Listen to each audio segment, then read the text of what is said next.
Feudal ജീർണതയുടെ ഒരു ആന്തരിക ഘടനയിൽ നിന്നാണ് നമ്മൾ ഈ പദപ്രയോഗം പോലും ഉപയോഗിച്ചുകൊണ്ടിരിക്കുന്നത്. ഇപ്പോൾ തന്നെ പണ്ടെല്ലാം പ്രസംഗിക്കുമ്പോൾ നമ്മളെല്ലാം പ്രസംഗിച്ചിട്ട് ഞാൻ തന്നെ പ്രസംഗിച്ചിട്ടുണ്ട് പല സ്ഥലത്തും. ഇതിനൊന്ന് കൊടിച്ചിപ്പട്ടിയുടെ വിലയുണ്ടാവില്ല. അത് ഇപ്പൊ പ്രസംഗിച്ചാൽ എന്താ, ശരിയോ തെറ്റോ? സ്ത്രീ വിരുദ്ധാണ്. ഞാനിപ്പോ പ്രസംഗിക്കില്ല, കാരണം അത് സ്ത്രീ വിരുദ്ധ. കൊടിച്ചിപ്പട്ടി എന്ന് പറഞ്ഞാൽ മനസ്സിലായില്ലേ? ആ പെൺപട്ടിയെ പറ്റിയാണ്.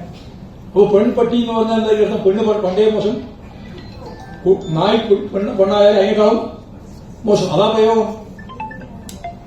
നമ്മൾ മാറ്റണം, പ്രയോഗമെല്ലാം മാറ്റണം കേട്ടോ. അപ്പൊ ഇനി നായിന്റെ പേരും പറയാൻ പറ്റാത്ത. നായ ഒരു പ്രധാനപ്പെട്ട ജീവിയാണ്. നായിന്റെ വിലത്തിൽ 6 കോടി ഇങ്ങെടുക്കും. മനുഷ്യന്റെ വിലയില്ലാത്ത 6 കോടി ഒരു നായിക്ക്. ഞാൻ ഇടുക്കി പോയപ്പോ ഒരു നായിനെ കണ്ടു, ഭയങ്കര ഒരു നായി. അത് ഞാൻ ചോദിച്ചു, വിലയാൾ പറയുന്നില്ല. ലോകത്ത് ജീവിച്ചിരിക്കുന്ന ഏറ്റവും വലിയ നായകളിൽ ഒന്നാണ്. അതിന്റെ കുഞ്ഞിയാണ് കൊണ്ടുവന്നത്. ഇവിടെ നിന്നല്ല, യൂറോപ്പും കടന്ന് അപ്പുറത്തുനിന്നാണ് കൊണ്ടുവന്നത്. അതിനാണ് ഒരു നായനാണ്. ഒരു പ്രദേശം മുഴുവൻ അഴിച്ചു വിട്ടിരിക്കുകയാണ് അതിനാ. അങ്ങനെ 3 എണ്ണം ഉണ്ടാണ്. എന്റെ ഒരു ഫ്രണ്ടിന്റെ വീട്ടിൽ പോയപ്പോൾ കണ്ടത് ഞാൻ. അപ്പോഴാണ് മനസ്സിലായി ഇത്ര വലിയൊരു നായ കിട്ടും. അത് ഈ ചെന്നായനൊക്കെ പിടിക്കുന്ന സീറ്റാണ് നായ. അത്ര ഉയരമുണ്ട്. ഒരു 150-200 കിലോ തൂക്കമുണ്ട് നായി.